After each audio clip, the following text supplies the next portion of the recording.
everyone.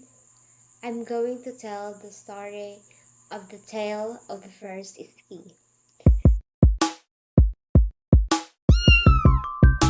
First, the characters. The first ski, Gazelle, the concubine, his son, the herdsman, and the herdsman's daughter. The tale of the first ski is a story from the book of 1001 Nights. The Arabian Nights collections. The story is about the man who was with Gazelle, his uncle's daughter. They got married with her when she was quite young and lived with her for nearly 30 years, but they granted no child. So he took a concubine who by Allah's favor and gave him a man child, as beautiful as rising moon, with fire eyes, meeting brows, and perfect limbs. When he had grown to be a boy of 15, Ski was obliged to journey to a far city, an important matter of business, but the uncle's daughter, this gazelle, has been initiated since childhood into sorcery and lore of enchantment by the art of magic. She changed the son of Ski into a calf, and the slave his mother into a cow, and put both of them under the care of our herds. A long time afterwards, Ski came back from journey, and asked the son and his mother, but instead the wife said, "Your slave is dead, and your son has filled. I know that with her." For a year Ski remains broken by his heart's grief, with a tear of his eyes. Then when the yearly feast, the day of sacrifice came around, Ski sent to the bid in here to choose a well-flattered cow, and brought one, and that cow was his concubine, bewitched by this gazelle. Then Ski pulled up of sleeve and skirts, for garments and knife in his hand, to prepare to sacrifice the cow. But suddenly she began to moan and weep abundant tear. So Ski stopped and ordered another from the herd to sacrifice. But when he had flayed, they found neither fur nor flesh on her, but only skin and bone.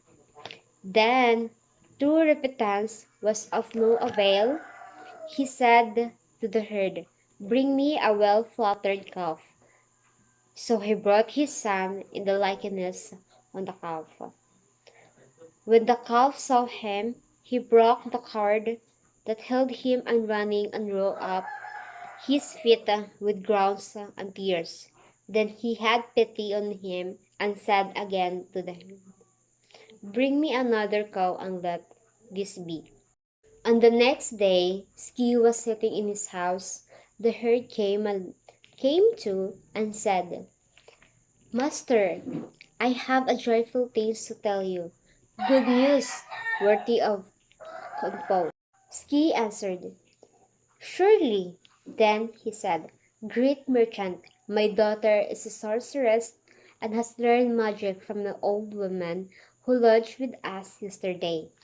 When you gave me that calf I brought him with me into the presence of my daughter, and scarcely had she set his eyes on him, when she covered her face with her veil, first weeping and then laughing.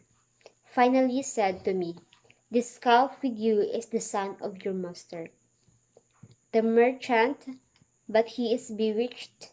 Yes, both he and his mother bewitched by his stepmother, and it was the calf expression on his face." Then Ski came to the herd's house. His young man's daughter welcomed him, kissing his hand, and the calf rolled at his feet. Then he asked The herd's daughter, is what you say of this calf true? And she answered, Yes, master. Indeed, he is your son, your heart's delight. Ski want to give the daughter and her father a goods for all that they do to bring back his son. But the herd's daughter said, Master, I would only be willing to take these riches on two conditions. The first, that I marry your son, and the second, that I have your leave to bewitch and confine whoever's I wish without these things.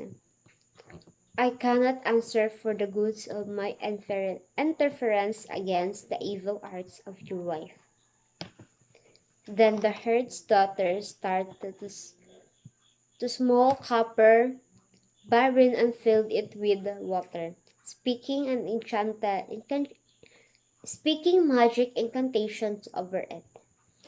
After this, the herd's daughter married the son of the ski, and by her magic of arts bewitched his wife and turning her into this gazelle.